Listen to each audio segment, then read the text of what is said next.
welcome to a new episode of Thursday Reviews. Today, we're going to be reviewing an iPod Nano.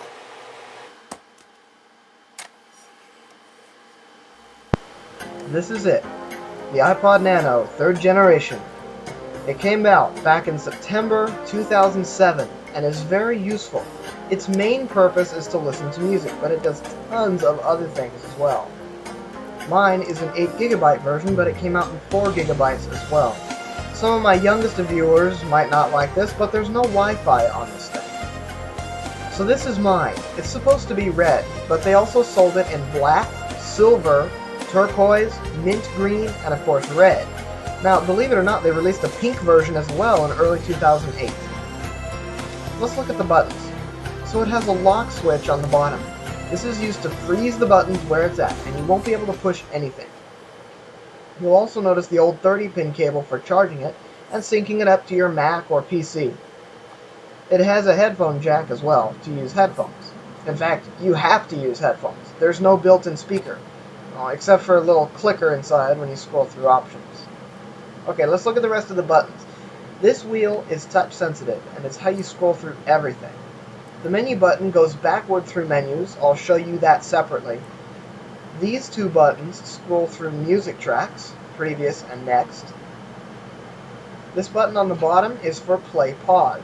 This also doubles as the power control, which I will also show you in just a moment. Finally, in the middle, you have a button for selecting the option you have highlighted. The screen is not large, but for a Nano, that's okay. The diagonal measures 2 inches. Now it's time to learn how to use this thing. You turn it on by pressing any button. If this doesn't work, then try the lock switch on the bottom.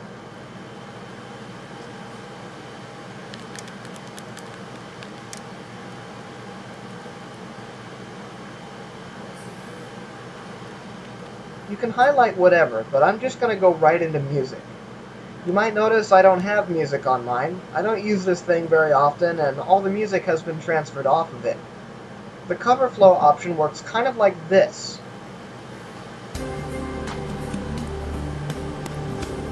You have some other options to search up music here as well, but I mostly used cover flow. When playing music, you can use these 3 buttons to control whether it plays, pauses, or goes to the next or previous track. Okay, let's get out of here. Wait, how do I do that? There's no back button. For some reason, they make you click menu to go back. That might take some getting used to for people that have never used one of these things. Ever stuck in a menu? Push menu to get out. Or if you're really stuck and just want to get back to the main menu, you can also just hold the menu button.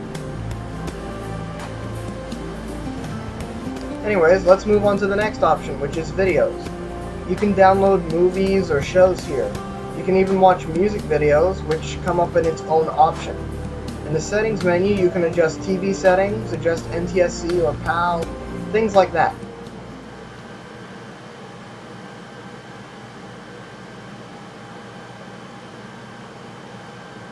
Next up on our list is photos. Well, it's pretty simple. You can view your photos or go to settings. And here you have similar settings, but they're more related to the slideshow.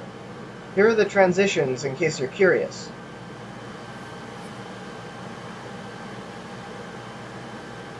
Okay, our next option is for podcasts. I don't have any on here, but I never really have. But it's pretty simple. No settings menu for this one. Okay, extras. That will be in next week's episode, so sorry, we will be skipping that one for now. Same thing with the settings menu. There's a quick access button to shuffle your songs.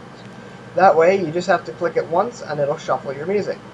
If you had music playing, there would be an additional button below it that says Now Playing.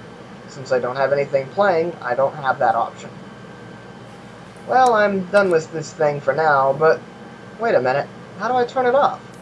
You might think it'd be this lock switch on the bottom, but no, that literally just locks everything. You can't do anything.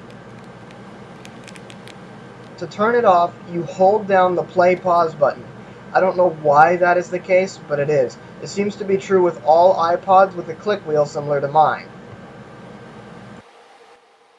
Alright, so I know we've seen this for a bit, and I know you want to see what's in the extras and in the settings menus, but we're going to save that for next week because it's going to be a full-length video next week. This is a two-part series. Thank you for watching the first part, and tune in next week for part 2. Hope to see you then.